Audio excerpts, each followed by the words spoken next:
Hello and welcome to FDSMTG News for Tuesday, October 25th, 2022. We have the new Extra Life Secret Lair reveal that features cards with art by both a small child and then the same art reinterpreted by a magic artist. The Secret Lair includes Sliver Legion, Laughless Dragon Queen, and Birds of Paradise. Quick programming note, I'm going to Magic 30, so it's going to be a little weird around here in terms of releases for the next week and a half or so, like it isn't weird anyway. So if you see me, come say hi. That does mean I'm probably not going to be covering the Brothers War previews as I normally would, because as I understand it, most of them will be happening at Magic 30. I will try to do some stories over the course of the week, but it will be a lot more casual because I'm not wasting space in my suitcase to put my blazer in it, and I'll try to combine any news stories I do into a larger episode that I will drop later next week. I will have a full Magic 30 retrospective releasing the following week. I guess, I hope. We'll see. I have no idea what's going to happen. Are you ready to head into the boundless expanse of the multiverse? That's the question topping the Magic 30 webpage showing the layout of the event and listing and who the exhibitors are, which was released on October 18th. If by vast expanse they mean nowhere to sit and play a game of Magic unless I bought an expensive ticket to a tournament, as well as 2 concession areas, then yeah, I guess. There will also be a pop-up bar in a completely different building on the World Market campus where the Crimson After Party will be held. This building will also have an arena and chill section, which seems concerning to me.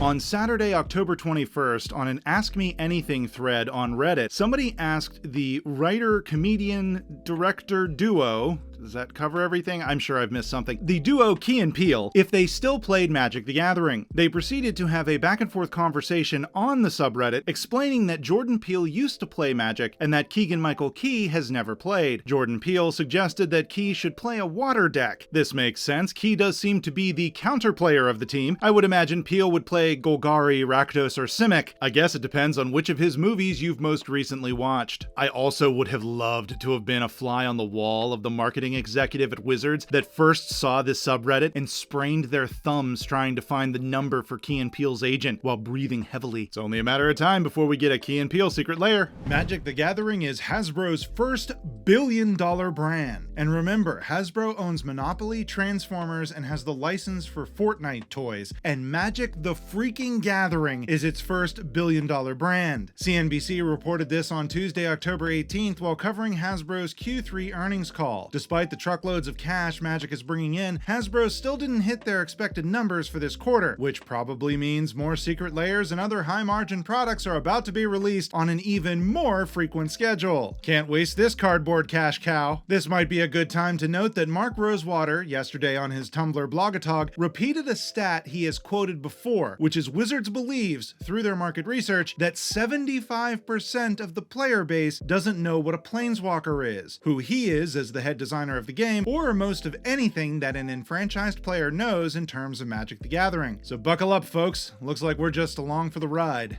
Check me out on Twitter and TikTok. Also check out my Patreon or click join down below if you want to support the channel. Real quick, I want to thank my new patron, Max. I really appreciate you. I also release the full FDS News episodes as audio-only podcasts that you can find anywhere you get your podcasts. At FDS_MTG, pretty much everywhere. Thank you so much, and y'all have a wonderful day.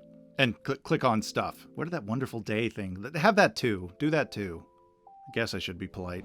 Are you ready to head into the blah? Into the blah.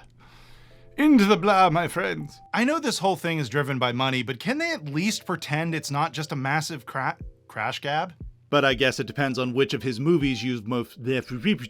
I guess it depends on which of his movies you've most recently seen. That's a hard sentence to say. I guess it depends on which of his movies you've most recently watched. I guess it depends on which of his movies you've most recently watched. Oh, God. I can't speak. And I would have loved to have been a fly on the wall of the marketing. I also would have loved to have been a fly on the wall of the marketing exec. This show is part of the CIP network, inspiring creativity, one episode at a time.